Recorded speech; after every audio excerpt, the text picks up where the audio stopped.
Water is our most basic human need. It's the essence of life. And without it, life's an endless struggle. One of the things that struck me most significantly is how many children actually die because of water pollution. A child dies every 20 seconds, caused by diseases such as diarrhea, dysentery, cholera, and bilharzia. 884 million people don't have access to clean water close to their homes. And incredibly, 2.6 billion people don't have access to adequate sanitation. That's 2/5 of the world's population. Just a Drop is an international water aid charity that operates at a total grassroots level. We launched the charity as a means of encouraging the travel and tourism industry to give back to the world in which it operates. When we learnt that more children under the age of 5 die from water pollution than anything else in the world, it's something that really we need to address and address quickly. I learnt that just £1 can deliver clean water to a child for nearly 10 years. So it doesn't cost a lot to make a difference to somebody's life. And that's why we called the charity Just a Drop. The principle being, if everybody gives a little, then collectively we can make a huge difference.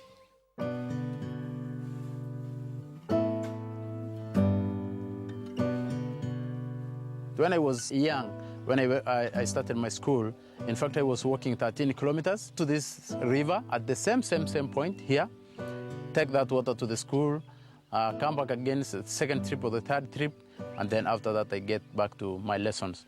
They all have to get water from the river. And all this, there's a lot of risk. One of them is that there are crocodiles.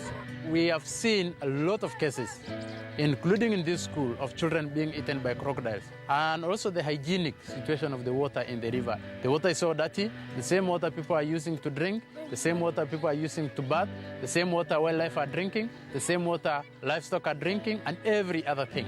So the level of hygiene of the water is really very low. Too many children have lost their lives because of elephants trampling them or the crocodiles catching them. And they spend too much time trekking from the school down to the local river to end up collecting this filthy, dirty water that, we'd never ever dream of drinking in the Western world.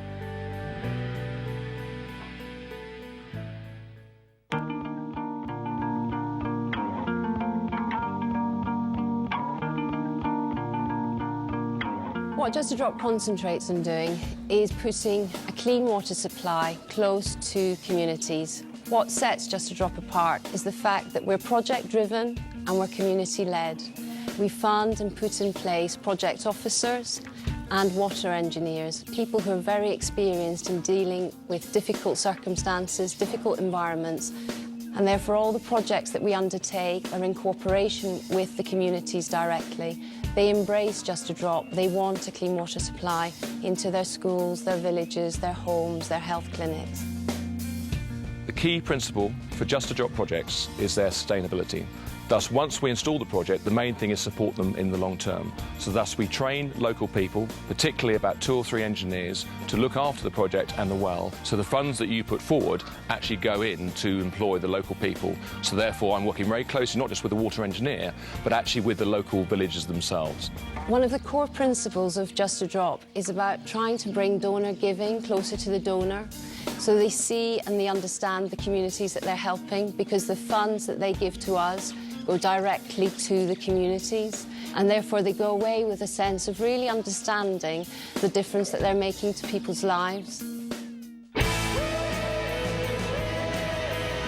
Just a Drop has helped to save the lives of over 1 million children and their families in 30 countries across the world.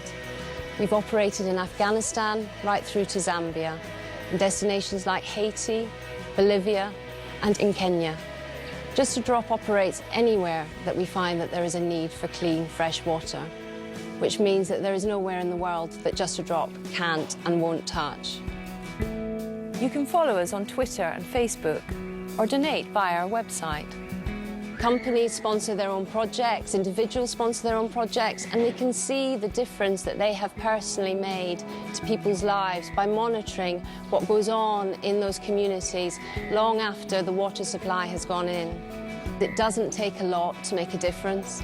So every single person, by donating £1 today, can change the lives of hundreds and thousands of people tomorrow.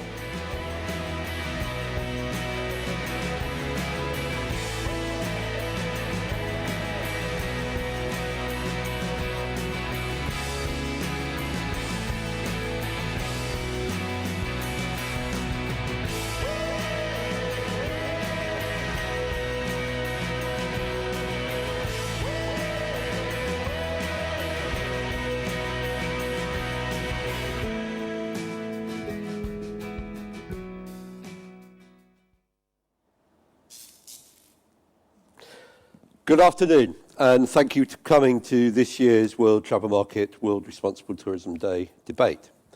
And this year it's on water, and that's why we chose to use the Just a Drop film for you all to see whilst you settled before the debate.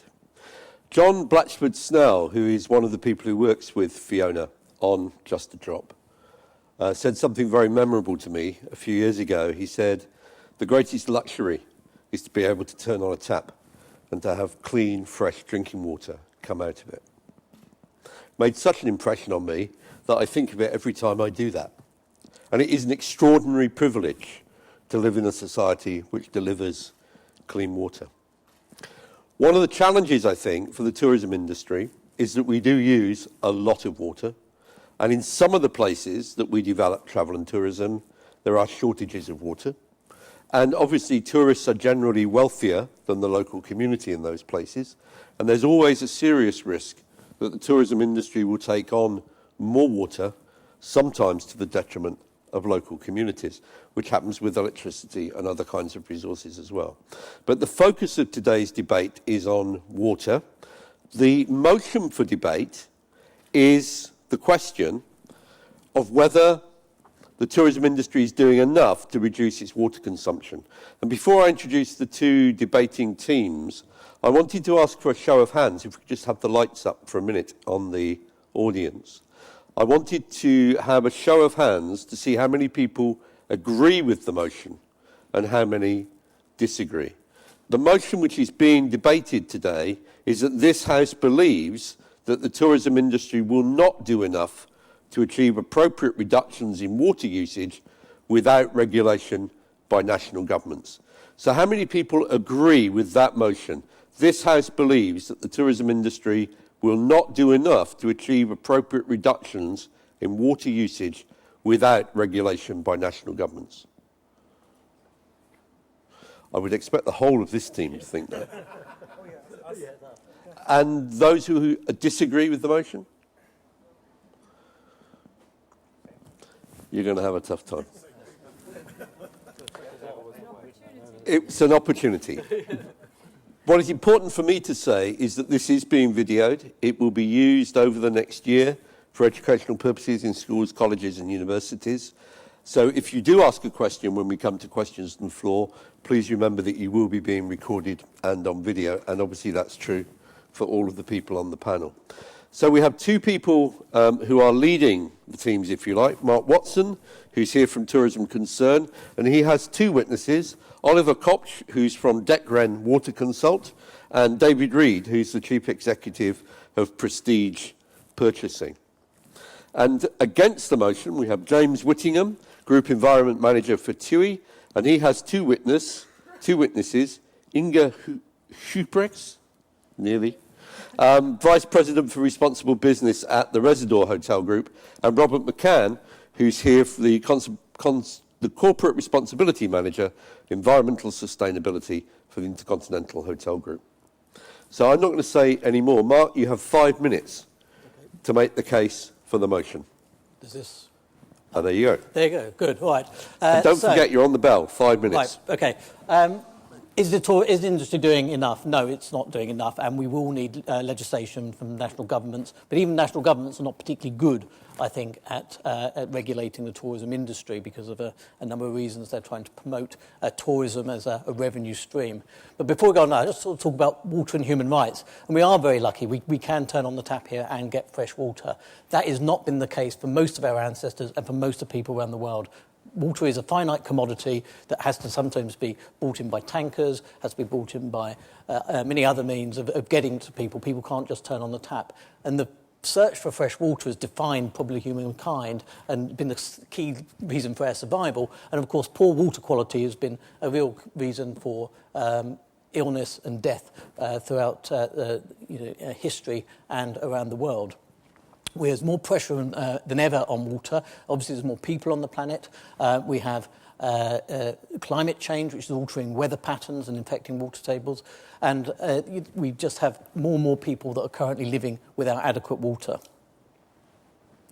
The tourism industry, people want to travel to places. They want to go to coastal areas, they want to go to islands, they want to go in warm weather, they don't want to go in the rainy season, so they're going to places where already clean and potable water is already scarce, and then tourists are putting extra pressure on that. I think one of the issues we have is, of course, many tourists come from developed countries where they take water for granted and go to developing countries where the water is under pressure and want to have the same sort of access to water as they have at home. And I think the industry panders to that and wants to provide that, and we have to be clear that in many of these places that is completely inappropriate. So you have mega resorts coming up, you have more increased tourism to these destinations, and a lot of tourists are unaware of those issues of water.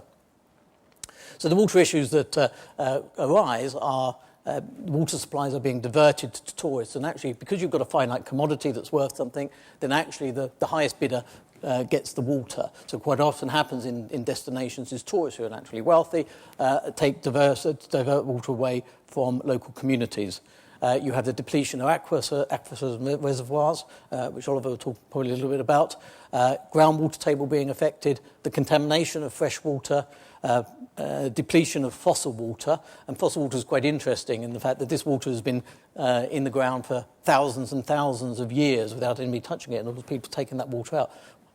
One of the unintended consequences of that actually has been increasing sea levels, because that water wasn't around in the hydrosphere previously. It's now been taken out. And of course, it won't be renewed in those because that's a completely finite resource. And then you have conflicts because of the water issues. In Zanzibar, they had to guard the water pipes there because local people were trying to take the water from the hotels. And in Bali, you have a situation where the golf courses are using 3 million litres of water a day, while local people have to walk 3 kilometres to get a bucket of dirty water. And still in Bali, half of all infant mortalities are caused by dirty water. So there's something wrong in the system that puts water onto golf courses and takes it away from young children. And then the other unintended consequences, a lot of hotels think, well, actually, we have a poor water supply here, so what I'll do is I'll drill a borehole.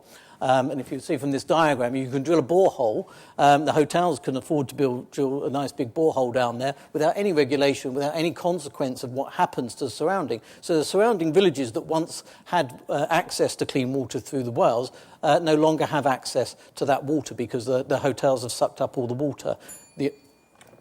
1 minute. David is going to talk about embodied water or virtual water. It's just actually how much water is in a litre bottle of water will actually depend on the study, but quite a lot. Sorry, going back there. So a cup of tea has 30 litres of water. And really what I want to say on there is here in the UK, I will take about 150 litres of water directly, but actually in embodied water, I will use nearly 5,000 litres of water in the products and that I use. On holiday, we see in Goa there's the situation of the locals are using about 14 litres of water a day. A hotel guest will use nearly 2,000 litres of direct water, and plus embodied water on top of that. Hotels think they're all doing something because the people are picking up their towels. I don't think that is enough. So is the industry doing enough? I'm going to leave it to the words of Donna, who we worked with in Goa, and she's basically saying that the hotels are sucking up the water and leaving nothing for the local residents. So no, I don't think the tourism industry is doing anywhere near enough to tackle the issue, and we'll need legislation to do so. Thanks, Mark. That's for the motion. James, would you like 5 minutes to put Mark in his place? I shall try. I guess the first thing it's worth saying is that, within the tourism industry, we would welcome and do welcome the opportunity to really try and raise this debate up the agenda. And I guess it's perhaps indicative, alas, from our audience size at present, that it isn't necessarily as visible a topic as, say, the carbon debate was this morning when that was attended. I'd also would, sort of praise the work of Tourism Concern when it comes to actually raising the profile of water equity in tourism. So what I want to try and do is just provide some opening remarks, I guess, to try and put things a little into context as well with regards to travel and tourism. Now, anybody who attended the carbon debate this morning would know and heard some of the facts that were bounced around the room about the world's largest industry. 9% of almost the world's population are working in travel and tourism, if managed well and responsibly, can be a real force for good. And for those of you who cast your mind back to the early noughties, when Kofi Annan was the Secretary General, he talked about tourism being a force for good, if it's managed properly, can really help those communities to pull themselves out of poverty. Also, I guess this is a debate, so there has to be a certain element of sort of reasoned argument. And whilst the tourism industry acknowledges it has a role to play to be more responsible around water, to put things into context, and Mark's already partly done this with the embodied water debate, tourism accounts for around about 1% of global usage of fresh water versus agriculture, which is around 70%. So that does somewhat put things into perspective. However, as you quite rightly outlined, the embodied water in all the food and drink that we take on board is somewhat significant as well. The other thing I guess I would try and counter, you could say, I would say that, wouldn't I? Myself and my panellists are here more from the mainstream part of the tourism world. And as illustrated by my Deputy Chief Executive earlier today, Johan Lundgren, of our 30 million guests that we take on holiday each year, around 20 million of them are in the mainstream. And some of the case studies, as laudable as they are, that Mark has drawn attention to in the Water Equity and Tourism Report, are very much in the, should we say, the niche part of the tourism spectrum. That's not to say that it isn't an important issue in those locations. Typically some of the locations that you highlighted, there are perhaps fewer than 1 million guests that go into those locations each year, vis-a-vis somewhere like Turkey where there's 35, 40 million guests. So if you can get it right in the mainstream, you can achieve sort of change at scale. But anyway, certainly there's perhaps been a certain element of market failure with regard to water. It hasn't been priced effectively. I've heard Harold sort of refer to it as a tragedy of the commons. As an issue, it's just nowhere near up the profile as carbon. Our company have been responding to something called the Carbon Disclosure Project for the last 7 years. The Water Disclosure Project is only in its 3rd year. And I think if you think carbon is difficult to get your head around, water is even more so. And so to an extent, the tourism industry is trying to get on top of this issue to properly understand it and to look at its supply chain in particular. What I wanted to do is pick up on a couple of points that the Water Equity... I have 1 minute. Blimey, I have to be very quick here. Right, a couple of points that the tourism report that Mark's organisation published. I think the tourism industry recognises its responsibility. It has to maintain a licence to operate, and to do so, it has to work very collaboratively with its supply chain and with the destination communities. Certainly there's an enlightened self-interest for tourism businesses to act responsibly, to not kill the goose that lays the golden egg, and to certainly work in partnership with the communities in destinations.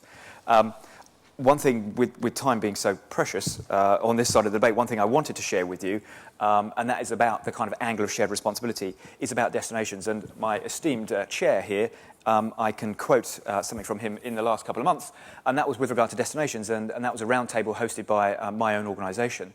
And that was about destinations do certainly have a responsibility to play their part in creating a holistic framework for responsible use of water. And it's not just about tourism development, it has to be couched and based on, is the infrastructure there to support it? And the tourism industry is very mindful of its responsibility, but it certainly needs to work in partnership to actually help achieve the required reductions. And some of the numbers that Mark quotes are probably much more at the luxury end of the market, whereas figures from my own organisation and from other organisations that the ITP have published put sort of good practice benchmarks a lot lower down the scale per day, more like 400 to 500 litres a day, which is more commensurate with perhaps the mainstream part of the market rather than the much higher figures than Mark quoted. But that's not to say that we realise that there is an issue, we need to do more, but we feel that we could do a lot of that without the need of legislation necessarily, but by perhaps carrots rather than sticks from governments, by maybe tax breaks and incentives for deploying water responsible equipment and water-saving equipment. And as I said, only representing around about 10% of our utility bills at the moment, but that is fast rising. And anybody who's based here in London perhaps would have seen the Evening Standard 2 days ago, where they're saying if you think the era of cheap water is over, it is now, because Thames Water are likely to be increasing their prices dramatically. And that's in a country where you think that it always rains. So the source markets are really now starting to get on top of that. And I think it will only be good to help the destinations, or rather when guests get to destinations, to then start to appreciate being a more suitable, taking a more responsible approach. Thanks, James. Mark, you will turn to call your first witness. Yes, well, I'm going to call Oliver first and talk about, firstly, is the industry doing enough, and perhaps your experience on sort of aquifers and the use, how boreholes and that are being unregulated. Well, we come from the engineering side, so we are the German solar engineers and trying to put CO2-free desalination systems, recycling systems, all what have to do with water and renewable energies. Now, you mentioned pricing, which is actually the crucial thing. Any investment has to be payback, period, And if you get it for free, like this chart says, I dig a well 30 meters, great, free water. So what's the commercial benefit to reduce the consumption? Zero. Then you talk to the government and say, I'll give you the water from the mains. Then you go to Egypt, and I just got the email here, which says, all exciting, we're going to quadruple the prices of water now for the tourism industry. And when you ask them, what do they pay now? They pay about 25 euro cents per 1,000 liters. So per day, that's 50 euros. So just to call me to reduce that amount of figure, come on. And if you say, okay, let's quadruple that, comes to 200 euros. It's not a figure that, if you say 10%, yeah. Let's look at other issues first.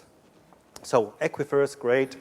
Let's get deeper aquifers. Just say to the government, okay, 30 meters, but we actually go down 50 meters. But the water table is maybe at 20, okay. Because it's shrinking up and down. How do we measure it? How do you meter it? How do you report back to the government without control saying, oh, I took 200,000 liters a day today? Oh, yeah, maybe not, maybe yes, I don't know. Maybe you don't put a counter on it. How do you pay for this? Because it's common good. Oh, no, for tourism it's free. I think there's a big difference in terms of pricing and in water reduction and how you make cost savings on that one. So there's no incentive for the industry. No, if you say carrots, I mean, who gives you the carrots? It's the government. Yeah. So therefore, you need regulations. Without Sure. legislation and regulations, then the industry are just going to take the water. And for us as engineers, you say we have benchmarks with the EU bathing directives or with the BSB, CSB, or the parameters on wastewater. Yes, maybe they're on paper, but who checks them? So how do we design our wastewater system for recycling? Based on what purposes? We don't know. So we must have very, very, very strict legal framework with a water police, and they're around in Australia. You see cars with water police on them. But why not in the tourism industry? This is crazy. Okay. James, your witness. Okay. Do you think that if there are sufficient good practice, we heard earlier about the ITP and about the work that they've been doing on the Hotel Carbon Management Initiative, and certainly, obviously, carbon is ahead of the game compared to water in terms of focusing on water. Do you think that there needs to be sufficient guidance, good practice, and would that be enough? I mean, there is certainly a lot of good material out there already, produced by, among others, the Travel Foundation, the ITP, etc. Do you not think that is sufficient to actually, if it was properly highlighted about this is a commodity that is a non-renewable commodity, effectively, do you think that that would be sufficient for responsible operators? I think, it's price. If you don't give a fair price to the water that you take, everything else is just blah, blah. Because if you're a consultant like us and we say, okay, we're going to save you half of your water bill and it's 100 euros a month, why should you do it? So, again, there must be some legal framework, and the prices in Germany are so high in energy, all of a sudden the consumption goes down incredibly. All of a sudden people say, I put my own solar panel on the roof, and I become a producer rather than a consumer. So all of a sudden, if you have a good price, and you can even negotiate with the government and say, oh, dear government, we do our own desalination system, and we sell back the treated wastewater back to the hinterland as a given rate, So you have a very cooperative approach with the government, say, like the Israelis do it with their purification systems. Everything goes back in the backland for irrigation. Could be the same partnership in the tourism industry, but at the moment I see them not working together. The opposite is true. I rather see them, yeah, well, this is our borehole, but this is our official borehole, but here's another one we don't declare. That kind of system I see in reality. I mean, there's certainly a lot of hotels, and we heard from the president and CEO of Jumeirah earlier talking about grey water and about what benefit grey water can provide for irrigation purposes. And it's a waste product, and with some treatment it can be used extensively. But you see the word waste product is for Germans, it's a secondary resource. Yeah. So it's not waste. Water is a carrier like your blood. So we recycle. So our thinking is, if you recycle the grey water 100%, you can use as much as grey water as you like, as long as you purify it in the end and put it back in the beginning. So you speak to the producers of soap to make sure it's biodegradable. Even the hotel here has biodegradable soap. It's all there. We just need to apply the technology in there and give it a price and say, oop, all of a sudden I don't need to add maybe 1,000 liters a day into the system just to keep it up and running, not for the fusion purpose. But technically, there's no reason why you cannot recycle 100% of the water, because it just carries your human waste, which is, again, phosphorus, nitrates. Even Thames Water has got a factory out there to recycle phosphorus for irrigation purposes. So just consider waste not as a word anymore, but as a resource. So do you think that the tourism industry, because it's obviously not across the board that we are using grey water to the extent that we could do, and do you think there's an opportunity that tourism businesses could be incentivised and rewarded for maximising their grey water use for, such as some of the hotels do, already providing it to the local community for irrigation? But then if you go to a hotel and saying, oh, I need you to have grey water separation system. Oh, we only have one pipe system. How do you separate grey water from black water? Oh, difficult. Oh, that's costly. New hotels say, okay, part of the description of creating new hotels, building new hotels, separate grey and black water lines. That's part of the corporate policy. I haven't seen them yet. Oh, we put them in the next time. In reality, I don't see them. We have huge gardens, beautiful gardens. They need irrigation. But have you thought about productive landscaping? Putting wetlands and lakes for passive cooling, passive ventilation. It's part of the landscaping, which is also the water storage feature. So in the terms of design, you should not just think, I need cheap water and just dump it somewhere. That's old school. I mean, that's not the future. Give us a chance. Well, it's not you. It's legal. I mean, it must be legal obligation. I mean, every fridge in MediaMarkt has got A+++ thing. Nobody can any buy D or C anymore. So same would apply to this one. This hotel's rated has got A+++ standards based on this and this and this. Not there. Thanks, Oliver. James, your first witness, please. Inga, perhaps you could tell us something about, I shall find my specific question to pose to you, and that's with regard to the industry and what could it do to greater engage with customers, and also what do you think it could do to really get on top of the food and beverage element, which we've obviously heard about the embodied element as being a lot bigger than just the day-to-day usage. Thank you, James. Well, I would like to start by saying, to make it clear to everybody here, that the hotel industry has been making good progress in reducing water consumption. All the large hotel companies around the world have measured, are managing, and are reducing their water consumption and have done so over the last years. To give an example from my world, from the Residor Hotel Group, since 2007, we have reduced our water consumption in liters per guest night by almost a quarter. And other hotel companies like Accor have done the same, 5 to 16% over the past years. Now, of course, there are different dimensions to reducing that water consumption. The first, I would say, is to put tools in place. And you may have heard about these tools which have a quick payback within the year, within a few months. These are the obvious things that any hotel company can and should do. These are the water-saving shower heads, these are the sensor taps, these are the aerators in your taps in your guest room, They are rain meters for irrigation, so to sense if the humidity is high enough, so no irrigation is necessary. So these are all tools which hotels can put in place, and they have a quick payback. To give an example, in our hotel chain, we have 80% of our guest rooms equipped with low-flow shower heads and aerators, and we have 80% of our guest rooms equipped with either dual flush toilets or a reduction in the cistern of the toilet.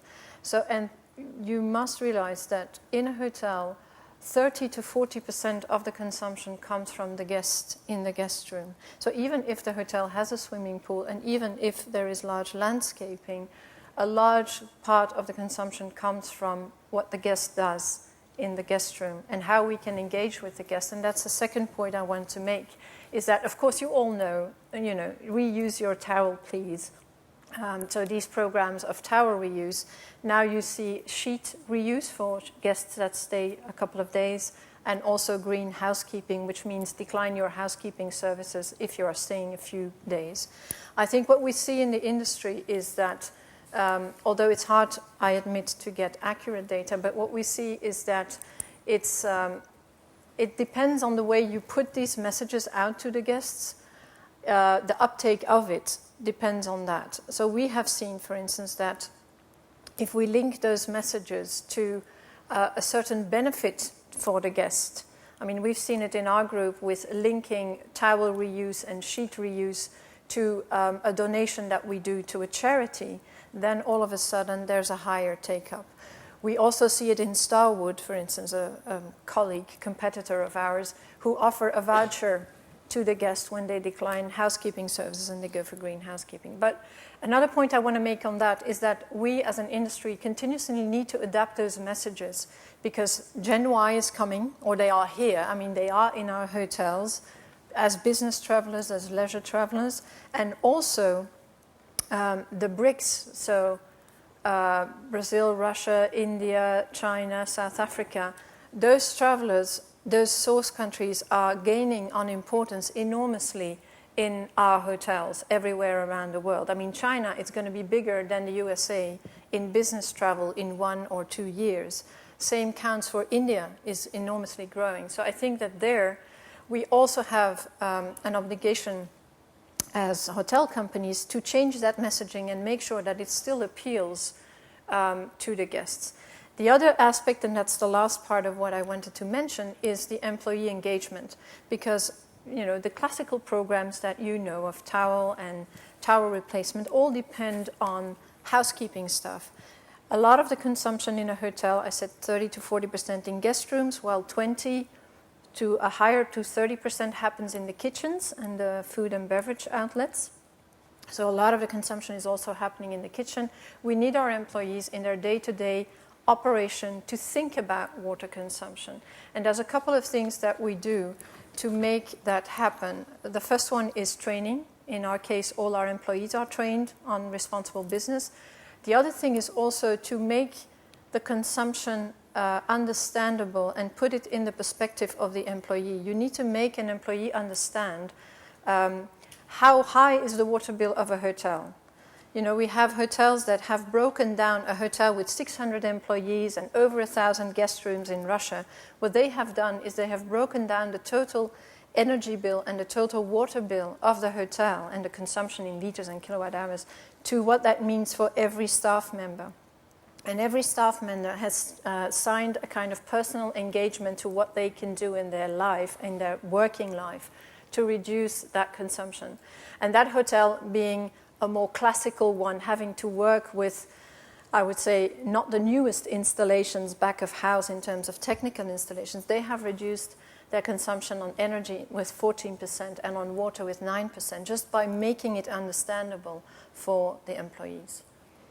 Thank you very much. Mark, can you cross-it something? Well, that's good to just make the point as well. I mean, it's interesting in the industry when we ever have these debates, always talks about the towels and the sheets, which of course you save money on as well. I mean, and so so if it makes business sense. It does make business sense for you to do it. So so that hotels do stuff where it saves you money, but actually have been very slow in adopting grey water recycling and irrigation and those sort of things because there hasn't been legislation on that. So what are the barriers to sort of adopting that other sort of technology, take it further than just picking the tiles off the floor? Well, of course, that's the obvious thing. As I said, it's the obvious thing that the hotels can do and should do. In terms of investments, I would actually counter-argue to a certain extent that increasingly sewage treatment plants on site, grey water system, treatment plants for irrigation are put in place, and not always in the places where it is legally required. I mean, I know Oliver does a lot of work in Africa. We build a lot of hotels and develop a lot of hotels in sub-Saharan Africa and South Africa. And I must say that we have really cases there where the newest technology is put in place in all of the hotels. We catch rainwater to irrigate, and we have grey water treatment plants on site. So it is happening. I think it's harder to make the case in a retrofit situation because of what Oliver mentioned, that if you want to treat grey water, black water, you need separate piping, etc. So you need to think of it from the inception. But as a hotel chain, and I see this with colleagues as well, you have to keep in mind that when we develop properties, we have standards, technical standards, that are the same for all our hotels. We don't make them lighter for places where there may not be government regulation. I'm not saying that it's a perfect situation at this time, but I'm saying that it is increasing, and we are having these cases where we are having the hotels with good water treatment technology and investments. But the point is if there was legislation to say you had to retrofit your hotels, you would do that. And in fact, the piece of isn't, because it's got a cost to the industry, and you're in a competitive industry, and I understand that, is that actually there is no competitive advantage to do some of these things, because actually the amount of water you're saving is very cheap. So there's no reason for the industry to adopt these things, because there's a lot of cost in some of these things with no real benefit to them because there's no legislation. But if you brought legislation in, you'd have an equal playing field for the good hotels as well as for the others. Not even equal playing field, but the hotels which are not even efficient will be closed or finalized or penalized heavily because the EU directive is for 30 years now in Europe. And as you say, we are blessed with water from the tap. But this is because we pay a lot of money for it. We have to recover 100% of the investment from the operators. And if you have your standards and you go to the government and say, hey, government, this is my standard, now make it the legal standard for everyone. So, like on the energy side with the fridges and everything, the best top tiers will be the next standard and so on. So you increase your standard because of technology picking up. But without any pressure from governments, that will not happen because it's voluntarily basis. And, well, maybe I have my standards, they have the other standards. Yes, maybe you have a ranking. Maybe you have 10 times of different eco signatures and ranking and what have you. I question the motivation of where it comes from, this water system. You want to reply? Sorry? Please reply. Thank you. Well, I think, honestly, from what I see in the countries which are in my area of responsibility, if we have to wait for legislation, it's going to take us, it's going to take a long time before anything happens. I'm taking the case, for instance, of a hotel we have in Mozambique, in Tete, which is in a very remote region, which is a mining area. We have put rainwater catchment and grey water recycling and solar panels in place without it being an obligation from the government. And the pure reason is that we could make the business case. I agree, there has to be a business case to be able to defend it internally, but the business case could also be related to the future risk if we're not doing it. Yeah. So I think as international hotel companies, we have an obligation, and we see it happen, that in countries where there is no legislation, that we have to go in and work with the standards that we have as an international company, and we are doing this. And, when we bring this in like places like, for instance, Maputo, also in Mozambique, where we have a sewage treatment plant on site, or in some of our hotels in Egypt, where we also have grey water treatment, and then grey water is stored in big tanks, etc., also for irrigation. I think when we come in and we build these cases, it's not only a good case for our other future owners, because you always need to convince the building owners and the developers, as you know very well, and also for other properties on site, because apart from the big hotel companies, there is also many individually owned hotels everywhere. I mean, the tourism concern report had many of these examples in there as well. So it's a start, it's a demonstration, and I think we don't need to wait for government legislation, honestly. Well, I think you should do the opposite. You shouldn't wait. You should, tell them, do it. Because in Ethiopia, and in my case, we go to the countries and install a solar system, solar pumping system there. New technology, I don't know. And I don't want to take the burden of operating a solar pump system because I've got no education. But can you please tell us how to do it? So if you're trying to translate it to Mozambique and other places, saying the government officials, the water bureaus, the water engineers on the government level, they should come to your place and get an education to see that's possible. Can I do this, please, on a national level? Mark, would you like to go to your second witness? Yes. Exactly. David, I want to talk about embodied water because we talk about the use of water and the low flow shower heads and everything, but actually there's a lot of water in the products and services that in the supply chain of the hotels, which actually I think the industry is probably not even. A lot of people in this room probably are not even aware of, but the industry is certainly not tackling, I think. With pleasure. Let me start by saying I think there's some great work going on inside organisations like Residor and Accor, really doing great things to manage water consumption at a site level. But have you ever been standing on the beach and looking the wrong way when a huge wave comes in? Because that's what I think is happening to us right now as an industry. I'm a food and drink supply chain man, so I can't talk about all the things you guys have been talking about. What I can do is talk about food and drink supply. Food and drink accounts for most of the water that is consumed in a hotel and in the hospitality and food services sector. The level of embedded water or embodied water or virtual water is the vast majority of actually what gets consumed in a property. And that requires measurement and management and collaboration in order to deliver change. And that means measurement, management and collaboration upstream in the supply chain. And let me tell you, that ain't happening. It's just not happening. And the biggest risk, actually, is future supply. The big risk is that food costs are going to escalate massively over the next 15 or 20 years because we won't have enough water to grow the crops we need to feed the planet. And that is a much bigger issue than some of the things we talked about already. These are Accor's own numbers, by the way, including embedded water, food and drink is 86% of a hotel's water consumption. 86%. And of the other 14%, 11% is site water. So we are standing in the sea looking the wrong way here. That's what it's all about. So I'd like to start by introducing you to my lunch today. This is my lunch. I took the opportunity of going and buying an apple. How many litres of water in this apple? Anybody, any ideas? How many? 5. 70. 70 litres of water are involved in the production of this apple. Now, this is a nice bag of crisps. It's nice and dry. How many litres of water involved in making this bag of crisps? 185. And then, of course, I had to get myself a burger, I was really tempted to eat it because it looked so good. But how much is this burger? How much water in this burger? 2,400 litres in this burger. And that's because beef is the biggest enemy of water consumption. It's huge. I did resist the temptation of actually bringing my water up on stage and putting another 1 litre on the end of it. But food and drink are massive. They're a huge part of the whole process. So what does that mean for supply chain people? Well, what it means is we have to select better suppliers who are stewarding water upstream much better and much more efficiently. We have to work with suppliers to manage their improvement of the way in which they utilise water. And that doesn't mean just the first tier. It means further up the supply chain.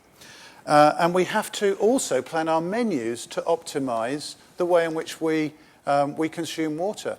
If you put loads and loads and loads of beef on everywhere and you don't put very much vegetable on, guess what? You consume a lot more water. Now, clearly, you've got to satisfy your customer, but smart businesses already are starting to think about the way in which they plan their menus in order to change water consumption. The biggest problem of all is our industry, compared with retail, is just not set up to do this. And the reason why is because we're so fragmented. We got different ownership all over the globe. We don't have big chains like the retailers have. And as a result, our supply chains are very, very fragmented too. So you get situations, who's staying in a nice posh London hotel tonight? Put your hand up, please. Oh, nobody's staying in a nice posh. Wow. Oh, you modest lot. You liars. Look, if you're staying in a nice posh London hotel tonight, the chances are you're buying, you will eat veg that's been bought from a London greengrocer who's gone to market and picked the product off of the market. He doesn't know where it's come from. He doesn't know how much embedded water is in that product. He doesn't even know whether it's safe, actually, and that's another issue. But that's the reality. So my assertion is that knowledge within the hospitality sector of embedded water within the supply chain is pitifully low. And if it's pitifully low, then we need to do something to change that. And I think legislation is probably the only way that that's going to change. My evidence for this, if I may, is I approached 3 major suppliers who we work with, and I asked them to give me 10 of their most recent invitations to tender. So where a hospitality company said, we want to buy a load of stuff off of you, can you please quote? I got 30 documents that were offering business to a value of £42 million, and this is what I found. Let's start with origin, because where you buy your food from has a massive impact because of climate and irrigation, production techniques and technology.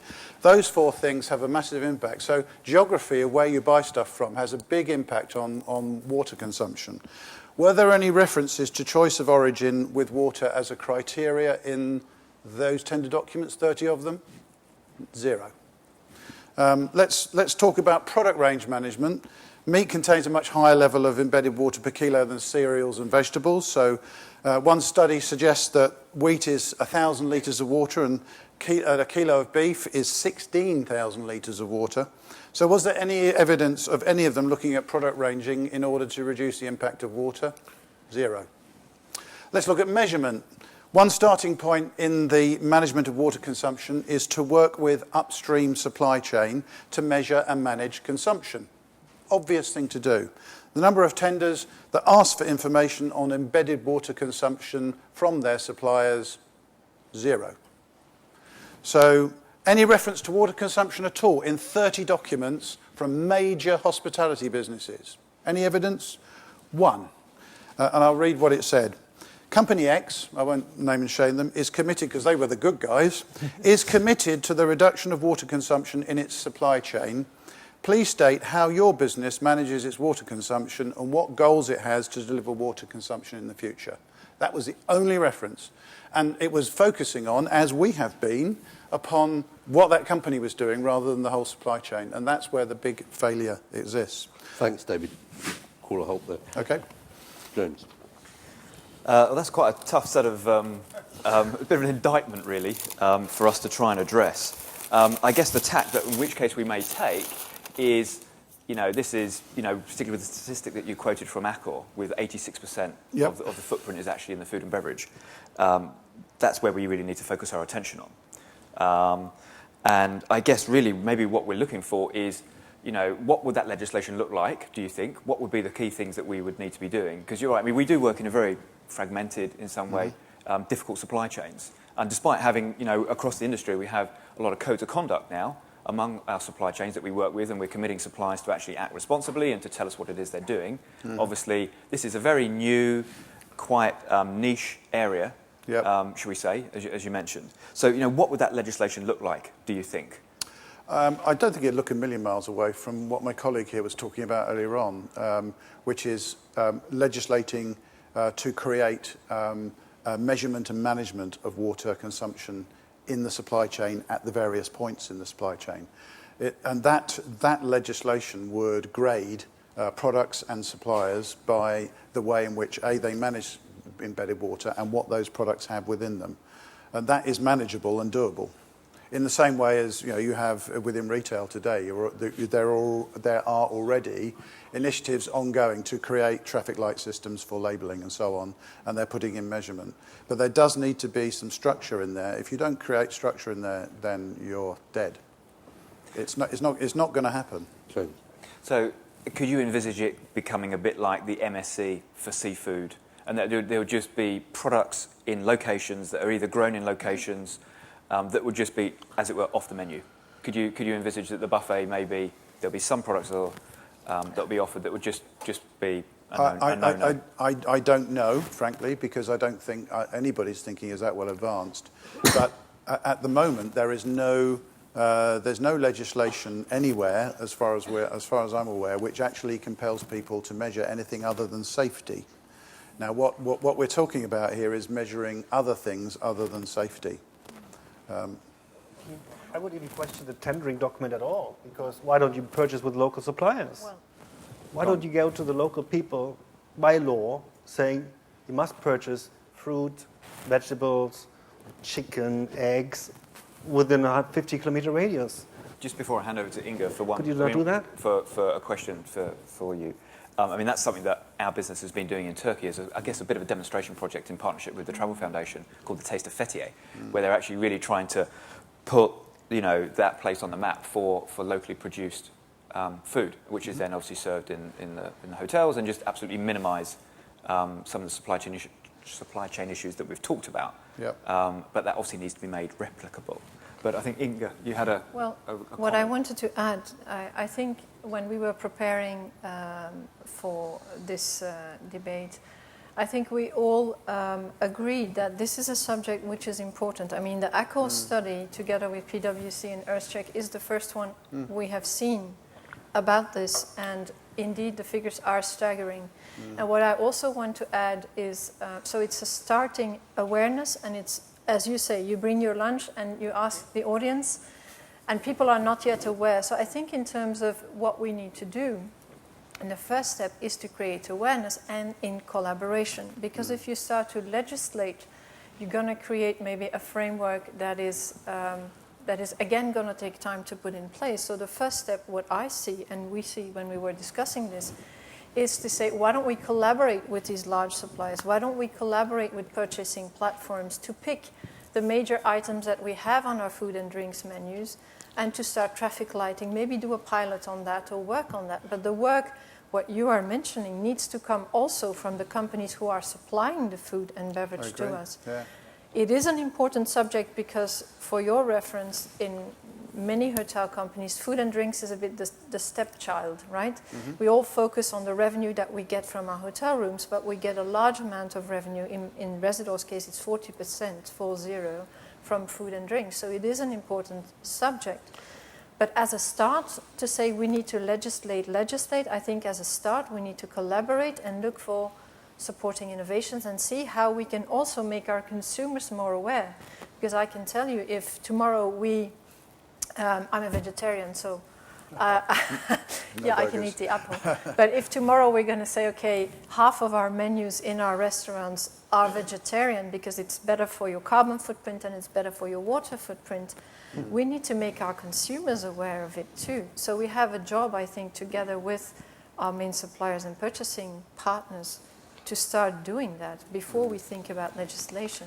Can I just respond to that? To a couple of those points, if we have time. If you're quick. I'll be really quick. Two things. One is you clearly can't dictate to your customers what they eat, but to a degree anyway. But if you look at some of the most successful food service businesses in the UK, they are very clever at mixing protein and vegetable in their dishes and their menus, and that is the way of the future. Wagamama, for example, they adjust and against both price and consumer demand very cleverly. But I think the key thing is I don't think we have time to start collaborating. You guys are very enlightened in your business, and some others are, but the vast majority, and you're a big player, but you're nowhere near the whole industry by a million miles, and I don't think we have time to wait for all the laggards to start collaborating. We're starting from an almost zero base, and I don't think the planet can wait. David, I want to just intervene and ask a question for the sake of the audience and clarity. Mm-hmm. One way of understanding hotels focusing on their supply chain is that they are pushing the responsibility down the supply chain to other businesses and may not be doing as much as they ought to do in terms of what they directly manage on site. Correct. Are you comfortable that with the line that you're arguing, you're not running the risk of allowing the hotels off the hook of dealing with the water that they use on site? Or are you saying that this issue around the food supply chain is of such overwhelming importance, it would be better for the hotel industry to focus its activity there? I don't think this is such an urgent issue, in my view, that you can't waste a drop, to come back to what we were talking about earlier on. So it is entirely wrong to abandon that 11% that is site water usage. But there is nowhere near enough effort going into the food and drink supply chain, and that's where 86% of the impact will be. So in my view, that's where the effort should go. Can I just one very short question? Yep. Would a decision by the hotel industry internationally in some way that I can't imagine, but if it could be done, would that put significant extra pressure on the food producers to make a change? Yes. So it's worth it for that? Absolutely. Sorry, James, it's your turn to call your next witness. Okay, so thank you. Rob, wonder if you could just give us a bit of an overview of some of the ways that the hotel industry is really going about tackling water scarcity and pollution. Obviously, we heard from the film at the beginning of the session about hygiene, access to clean water, sanitation, etc. So perhaps you could just share with us some of your experiences from your business and also from the industry at large. Yeah, and so I guess I'm going to give a higher level industry perspective, and Inga's talked about some of the specific solutions that can be implemented into a hotel. I guess the first thing is that the industry recognises there is a huge amount we need to do, not just within our own operations, but in embedded water. We completely recognise that the industry's probably taken a long time to get to the point where we are now. I think those numbers that we've just talked about really do need to be shared within the industry, because I don't think many people know those statistics. So what I wanted to talk about was, as an industry with the International Tourism Partnership, the hotel industry has been coming together, really starting to get to grips with the issues of water scarcity and pollution. Frankly, a short time ago, the industry wasn't at that point. We were all doing separate things. We were all implementing things in hotels and individually, but our measurement was poor. We didn't know what we were consuming. To be honest, we didn't talk about water scarcity, and even in our own company, that's only something that's recent that I will talk about in a short while.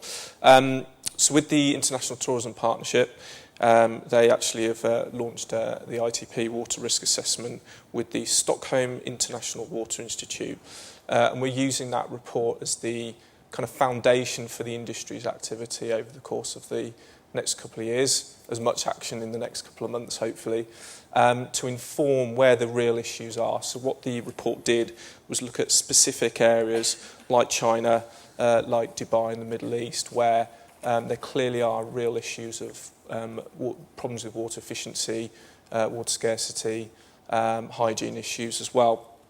So this report is enabling us to basically focus upon China as a specific region. The industry, the companies in the industry are going to go away and start to really get into the details of what the problem is in those specific locations. And based upon that piece of work, we will start to understand what are the things that we need to do in these locations at scale. So I'm not just talking about doing it in the odd hotel. I'm talking about large international companies. We represent, I can't remember how many hotels it was, but we represent a large number of hotels around the world, big hotels. 23,500. 23,500. Obviously, that's not every hotel around the world, but as leaders in the industry, we can play a key role in moving this agenda, and that's what we're trying to do. The other issue is that not all problems are consumption induced. So obviously there's large consumption in hotels, and it's also a pollution issue as well, which Inga's talked about some of the methods that we're trying to tackle that within the hotel industry. So in terms of what IHG have been doing, we have our own programme called Green Engage. That's being used by over 2,500 hotels around the world. A large part of that is about driving down water consumption, but also ensuring that there's quality water supply for guests, but also ensuring that they're not disposing of waste in a way that they shouldn't be, and that includes solutions like grey water treatment and black water treatment. I think the fundamental issue that the industry will have to tackle is around new hotels and conversions. and what are the standards that we set for our hotels. We are primarily a franchise business, which is something that I don't think has been mentioned yet. That is a real challenge for us because there's only so much that we can enforce in terms of our standards, and we're trying to raise that bar over a period of time. I think the fundamental question that we as an industry have to kind of tackle is how do we approach this as an industry and change around franchising and managing hotels? What are the standards that we set? We are doing a lot of work at the moment around our design standards, not just around carbon, not just about energy, but also water as well. And that is going to start to move things. But IHG doing it on our own is not going to completely change things. We need to do it with all the other hotel companies as well. And through the working group with the International Tourism Partnership, we're going to be starting to really challenge on some of these questions that we haven't talked about before. So recognise that there is a lot to do, recognise there's not a lot of time, but water hasn't been at the top of the agenda like carbon and energy has, but it's getting there. Mark, your witness. You say that as a franchise business you have limited influence over the hotels. So surely then having legislation would be able to give you that greater influence to be able to enforce some of these things to happen. So I think the first point, I know legislation's come up. I think, as Inga said, we can't really wait for legislation. Legislation is going to take a long time to come around. What we can do as an industry is make those changes now and start to change how hotels are being built now and not in the longer term. I think the point is not that of course you should be doing stuff now, everybody should be doing stuff now. My point is there'll be a lot of people that are not doing that, and legislation would actually, you're saying, so if you have limited influence over the franchise hotels, if you had legislation, you would have greater influence over those to be able to force these things to do quicker. I mean, the point is that, the water scarcity is not just an issue for developing countries. We've talked about it in our report. I mean, even in the, we have water shortages in this country because water is still a scarce commodity. We need to take action now, and legislation would be able to push that through now and across the whole board. So instead of trying to do this on a piecemeal thing and waiting for you to do stuff or, influence people, the legislation would allow it to happen quicker. Why does it have to be either or? Well, exactly. For me as an engineering background, you go to any African country and they show you, these are my benchmarks. This is legislation for drinking water, the WHO standard or European standards. It's there. We don't have to reinvent legislation. But they also say, well, here it is. But go ahead. We want tourism. But it's not that legislation is missing. Legislation needs to be enforced. And needs to be sanctioned with the carrot or the stick. And it's now, I think, the choice of the legislation how they want to do it. So if you synchronize your development with your benchmarks, you have a huge impact on legislation enforcement for the whole area. I mean, China, they're fed up with smog everywhere. They know they cannot grow double digits as before. They have to slow down and balance out the environmental standards. Otherwise, they have a revolution coming up. And that's the biggest threat for tourism. If the local population is so fed up with price increases, water scarcity, that they really destroy your destination, and then you lose. You lose both, or you win both. Allow me just, if I may, to try and sum up where I think we are, and then I'm coming straight to the floor for questions, and then we'll come back and have two closing presentations and a further vote to see if anyone's mind has been changed by the debate. It seems to me that we're pessimistic about the possibility of legislation putting pressure on the industry, either the hospitality industry, the travel industry, or the food producers. We also seem to be pessimistic about the consequences of the rising prices, because it seems to me that, particularly from a tourism perspective, tourists in wherever they're travelling in the world tend to be wealthier, not everywhere, but most places. The tourists will be wealthier than the local community. And in that sense, if it's just on price, the tourists will always be able to access water. So we seem to be leaving this in a dangerously depressing situation. I'll leave that with you two to think about. Could we go to the floor? Are there any questions? Could we have the lights up so that we can see the audience? And are there any? Great, there are questions from the floor. I thought there would be. Could you come to the gentleman in the front here with the beard first? I'm just looking after my own interest, John. I'm John Swarbrick from Manchester Metropolitan University, and I think my questions are going to be largely addressed to our colleagues from the industry. And I say it to somebody who works a lot with the hospitality industry, has always worked in the tourism and hospitality industry, and I think understands the pressures under which companies operate. But I think given what we've just been hearing, there's two interrelated questions, maybe not that interrelated. The first one is, I think Robert started to raise the issue about franchise and management contracting. And this is a major challenge, I think, because I do training for a number of major companies, some of whom have been named today. And one of the classic things the general managers always tell you are that the company tells us we're doing this, this and this. You try and get my owner to do it. You know, this is where the problem's coming. The company has a policy, it's a perfectly valid policy, it's a legitimately held, and it's an honestly, sincerely held policy. Trying to get it through to owners who are also offering large amounts of money to hold the franchise for that company, that's a very difficult balance. And I think at the moment the industry is struggling to actually deal with that issue in terms of corporate social responsibility in many parts of the world. That was the first bit. The second bit, and it follows on, I think, very much from what Dave was saying at the end of his piece, is I have a fear as well as in some destinations, if we're not more sensitive, local communities are going to rebel against us. And one thing that I think we need to talk about is, if you're in a very arid region, a desert region, is it really a good thing to be building golf courses? Is it not just almost rubbing the noses in the local people into the whole thing about not having enough water? Something that is not necessary, isn't required. There are lots of other forms of tourism apart from golf tourism. It's almost like you're just making people's lives even worse, almost for the sheer hell of it, just because we can. And that does worry me a great deal as to what the reaction will be eventually from local communities. Thanks, John. Would this team like to answer first? Yeah, I mean, I can touch on the first point. I guess what I didn't say around the franchising issue is that actually in many areas, not just sustainability, but many areas of our relationship with the franchise, actually our standards are over and above legal requirements anyway. And I guess it's not just about the franchise agreement. It's about the standards that we set for the brand. So in terms of new hotels, obviously we can start to really tackle that, so that the owner and the developers have to do that stuff in the first place, whether they're engaged in it or not. In terms of existing hotels, I think in terms of IHG's example with our Green Engage programme, we've got thousands of hotels that have chosen to join a programme. Their owners have given the hotel permission to, in many cases, to join that programme and to start doing something about this. You've got the world of certification, you've got consumer demand, corporate client demand for activity in this area. So yes, it's a real challenge, and it's something literally on a daily basis that I'm sure Inga as well has to deal with, about the relationships with owners. But I think things are definitely moving in the right direction. It's not easy, but it's just about demonstrating the business case. If you can demonstrate to an owner that investing in water efficiency in particular is something they should be doing, then they'll go with that.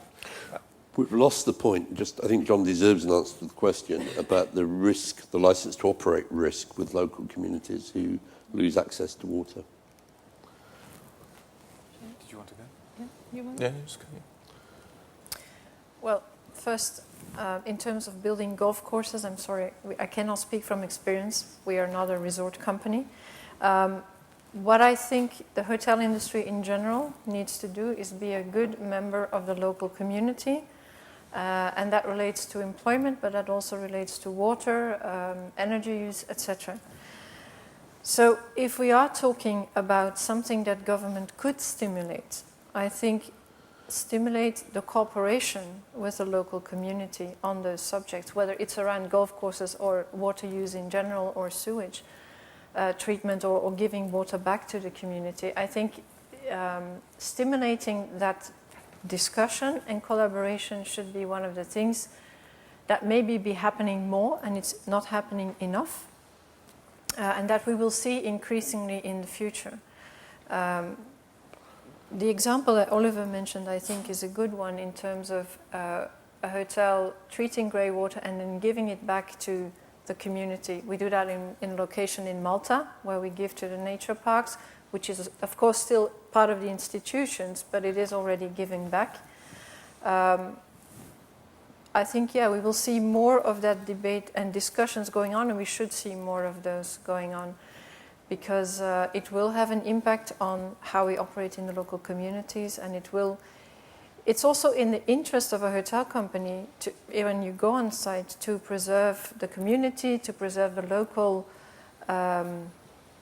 attraction of the place and the place itself. So it is in the interest to do this. It's not happening enough, I think. That's the point. It's not happening enough. Thanks very much. Can we go to the next question, please? Ian Phillips from South African National Parks. I think a key challenge we face is we're implementing a responsible tourism strategy. We've got minimum standards we're starting to implement now around all our parks and the tourism operations. The key issue is we've done research with our customer base, 80% being domestic market. The knowledge of the general consumer is virtually zero.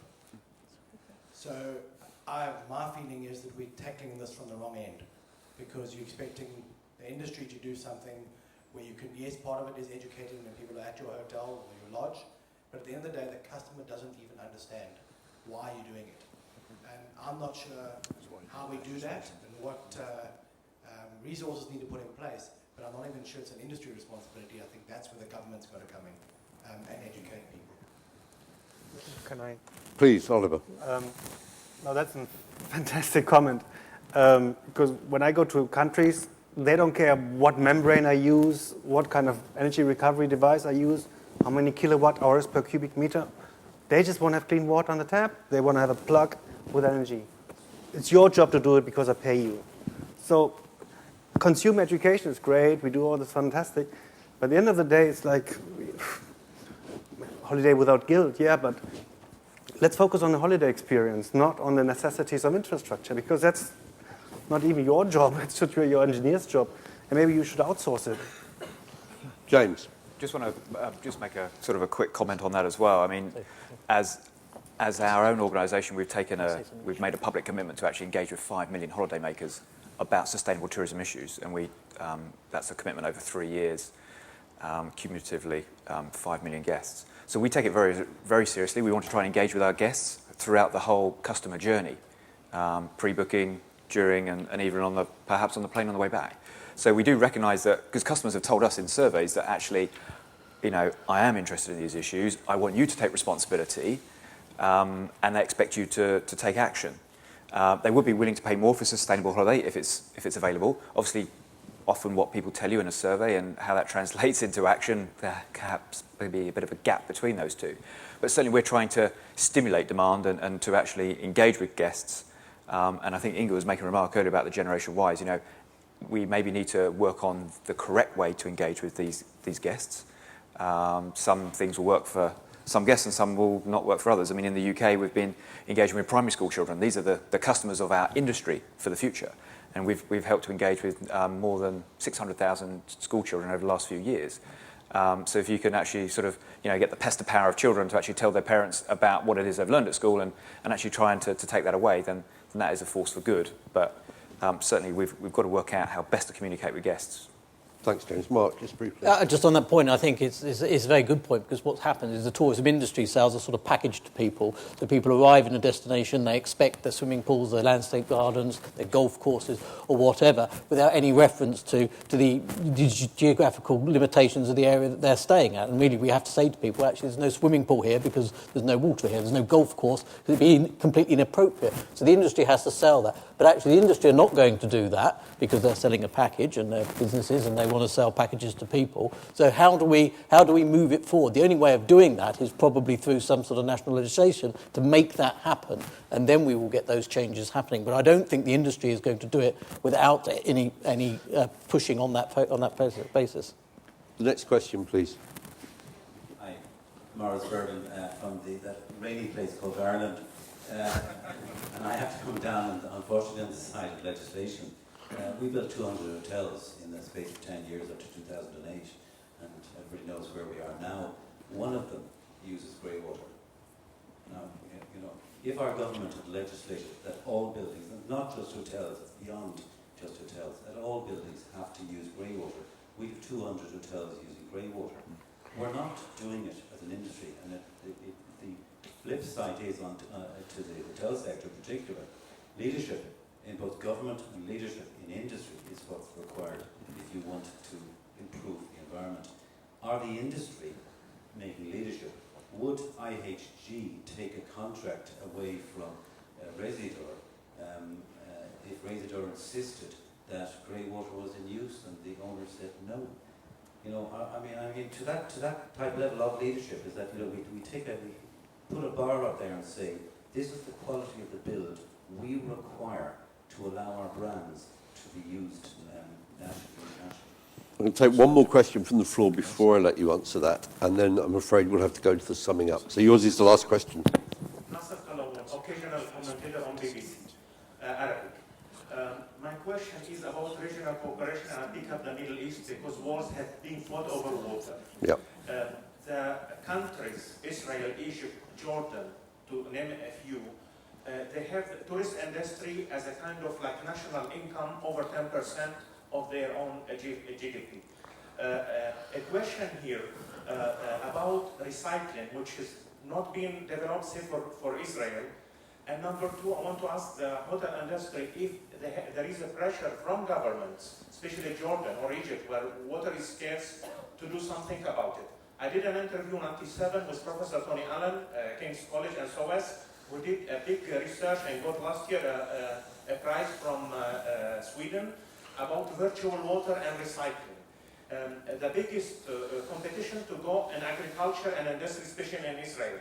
So is there anything to say after the Arab Spring, the tourist industry can work with the local governments and to create something which put less pressure on the populace and create more job opportunities in the wider society, not only around the hotels only and the resorts?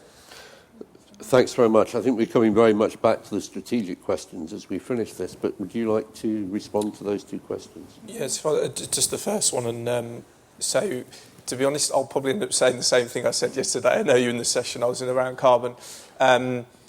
So what I've talked about is, as an industry, we have come together and are starting to talk about water in a serious way that we have never done before. Carbon and energy has been on the agenda for a number of years now.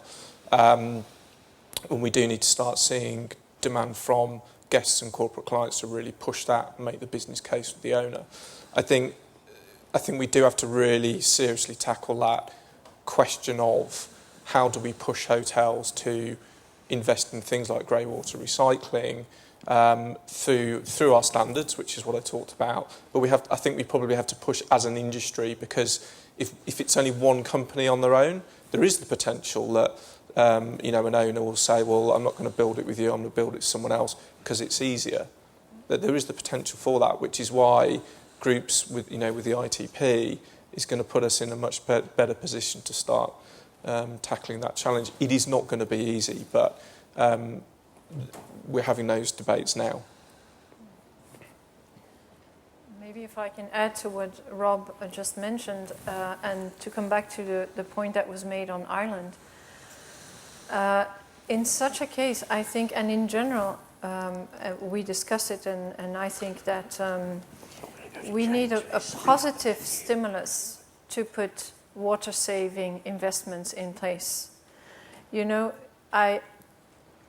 do not have the case for Ireland, but I would bet that if there would have been a kind of subsidy or tax relief for these kind of systems to be put in place, then they would have been also in all hotels.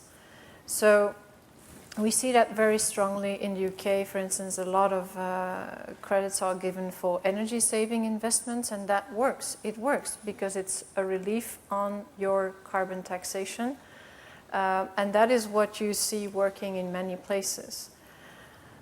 That's what I wanted to add on the legislation point that was made. But the Irish case is extraordinary, isn't it? Because there are so many incentives and various kinds of subsidies that way too many hotels got built. And even hotels which were really poor environmentally got built because the financial situation was so easy. Getting money to build hotels was too easy. So anyway, we're not going to solve that problem today. You wanted to come in, David. Just one final point from me. I think Robert's point was a really good one about setting a level playing field. And it does seem to me that if there's one thing that governments are for, it's to create a level playing field. Yeah. And that prevents the good guys like you being disadvantaged by those that are not prepared to invest, because all these things cost money. So I vote for legislation every time. James, your opportunity to sum up. Sorry, Oliver, do you want to this rail case? Sorry. Because briefly. very briefly, I just got a statistic here for Israel on water recycling rate because they know how scarce it is. And I think 2010 they had about 82% water recycling rate reused in their own agriculture. And there's a new law coming out now that says 100% of wastewater have to be recycled for further reuse to a level that can be hygienically safe. So you can imagine how they use resources like this. And I'd like to see this in other Arab countries and other countries everywhere. Thanks. James. My summary remarks? Yes. Okay. Please. So, I mean, I think we've heard some really interesting discussions today, and I think, as hopefully you've heard, the tourism industry is very committed to wanting to reduce water. It recognises that this is an important factor for us to do. And again, if we're to refer to the Tourism Concern Report on water equity as well, there are a number of recommendations not only for our own industry, but also for destination governments as well. And I think there is a real role for destination governments to work much more collaboratively with the industry, perhaps to provide, where possible, forecasts on the necessary infrastructure and on water scarcity, which unfortunately is sadly lacking in a number of places. As you probably know, the GSTC are just finalising some destination criteria about to be published at the end of this year. So I hope moves like that and all the work that the ITP have been doing are actually going to help to move the debate forward in the right direction. I mean, there is already a lot of tools and training and materials out there that is available for hoteliers, and you've heard that there's perhaps 23,500 of the circa 500,000 hotels in the world that are really behind water as an issue, but there are many more that need to get there. So there's a lot of freely available materials out there. It's just actually trying to drive those hoteliers to those materials and to make use of them. And water as a commodity is only going to become more expensive, and so for us it really is enlightened self-interest to really get on top of this. Mark. Well, first of all, I'll take issue with some of the points, Jamie. I think you haven't proven the tourism industry is taking this seriously. I think some parts of the tourism industry have started to think about this. Whether the whole tourism industry is doing enough, certainly I don't think so.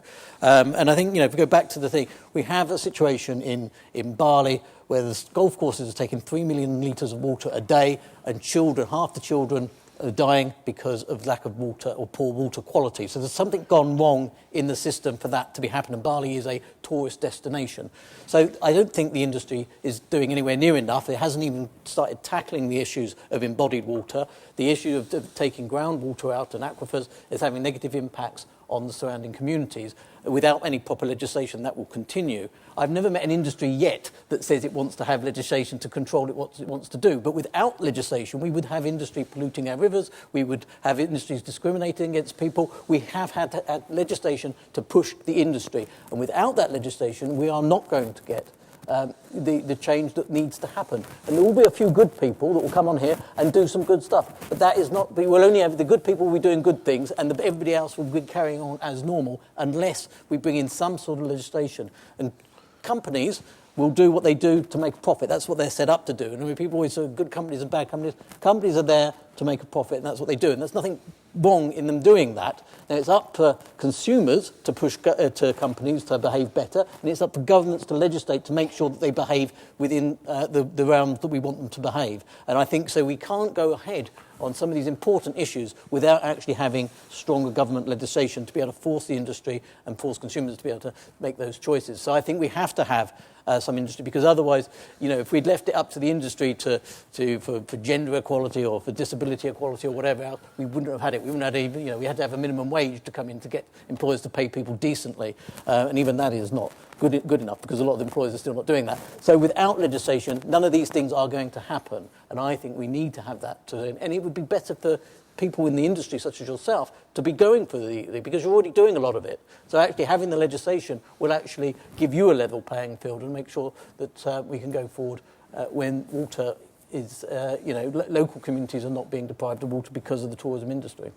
It's always very irritating, James, not to be allowed to speak last, but you've had your say. Could we have the lights up, please? I suspect that the debate next year, probably in this very room, is going to be about the importance of legislation to securing change in the travel and tourism industry, because it raises the issue of what can be done in destinations.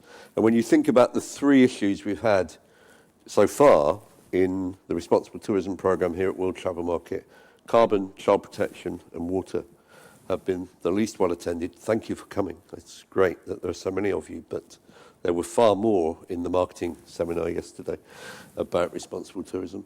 And my concern, James, is that the good guys in the end are unable to continue to make progress because they're undercut by people who are not amongst the good guys. And I think that issue of how you stop the freeloaders and the laggards from actually dragging back the more advanced companies is one that's an issue across child protection, carbon, water and a number of other issues. And I think it's a debate we'll probably come back to next year at World Travel Market if I have any influence at all. We're going to come back to that.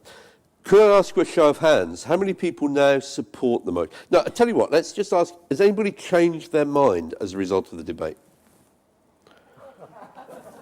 One hand has gone up. Which way did you change?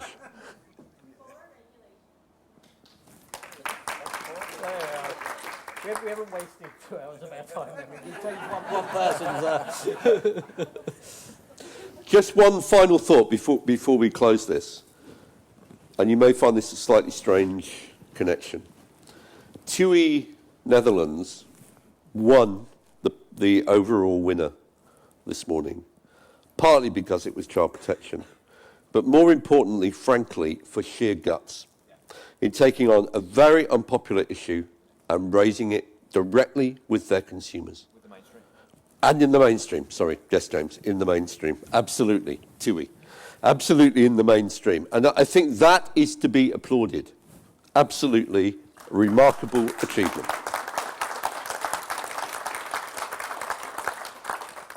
The beginning, because carbon, child protection, water, and a host of other issues are of similar importance. And I think what the TUI Netherlands example demonstrates is that where a tour operator is prepared to be brave, they can have an enormous impact. Thank you very much for coming. Could I thank Mark and James and their witnesses for what I think has been a very full and interesting debate about water. And I hope that the people who will watch this video over the coming year will find it as interesting as I have done. Thank you very much indeed.